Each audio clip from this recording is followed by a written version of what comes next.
आज मी तुम्हाला झणझणीत पावट्याची सुकी भाजी कशी करायची ते दाखवणार आहे। तर त्यासाठी पावट्याच्या शेंगा सोलून त्यातील बिया काढून स्वच्छ धुवून घ्यायच्या। भाजीसाठी लागणारे साहित्य बघूया। 200 ग्रॅम पावटा, मोठ्या साईजचा एक कांदा, एक टोमॅटो, कढीपत्ता, कोथिंबीर, जाडसर शेंगदाण्याचा कूट 4 चमचे, 2 चमचे घरचा काळा मसाला, चवीनुसार मीठ। सगळ्यात पहिला गॅसवर कढई ठेवून गॅस चालू करायचा। त्यामध्ये तेलाच्या पळीने 1 पळी तेल घालायचं। तेल चांगलं तापलं की मोहरी घालायची।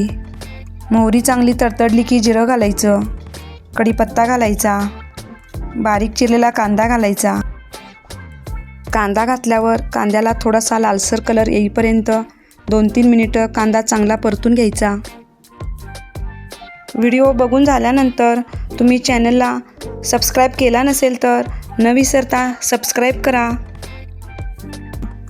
नंतर त्यामध्ये पाव चमचा हळद घालायची। हळद घातल्यानंतर सुद्धा थोडा वेळ परतून घ्यायचं। आता यामध्ये टोमॅटो घालायचा। टोमॅटो चांगला मऊ होईपर्यंत परतून घ्यायचं। टोमॅटो थोडा मऊ झाल्यानंतर त्यामध्ये पावट्याच्या बिया घालायच्या। या पावट्याच्या बिया चांगल्या 3 ते 4 मिनिटं परतून घ्यायच्या। पावट्याच्या बिया तेलात चांगल्या भाजल्यामुळं त्याची उग्र चव असते ती कमी होते आणि भाजी चवीला अप्रतिम लागते। शिवाय पावटा भाजल्यामुळं मऊ होतो आणि शिजायला जास्त वेळ लागत नाही। 2 ते 3 मिनिटं झाल्यानंतर त्यामध्ये घरचा काळा मसाला 2 चमचे घालायचा। चवीनुसार मीठ घालून पुन्हा थोडा वेळ परतून घ्यायचं। 3 ते 4 चमचे भाजलेल्या शेंगदाण्याचा जाडसर कूट घालायचा।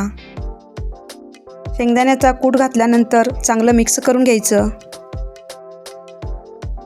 नंतर त्यामध्ये 1 वाटी गरम पाणी घालायचं। गॅस कमी करून झाकण ठेवून भाजी चांगली 4 ते 5 मिनिटं शिजू द्यायची। व्हिडिओला लाईक केल्यानंतर व्हिडिओच्या खाली हाईपचे ऑप्शन येते, तरी हाईपचे बटन प्रेस केल्यानंतर खाली ब्लॅक कलरची पट्टी येते, त्या पट्टीवर प्रेस करून व्हिडिओला सपोर्ट करा। 3-4 मिनिटांनी झाकण काढून वरून बारीक चिरलेली कोथिंबीर घालायची। व्हिडिओ बघून झाल्यानंतर व्हिडिओला लाईक करा, शेअर करा आणि न विसरता कमेंट करा।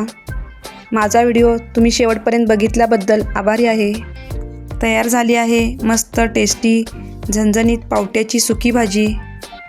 तरी तुम्हीसुद्धा अशा पद्धतीने पावट्याची सुकी भाजी बनवून बघा, तुम्हाला नक्की आवडेल।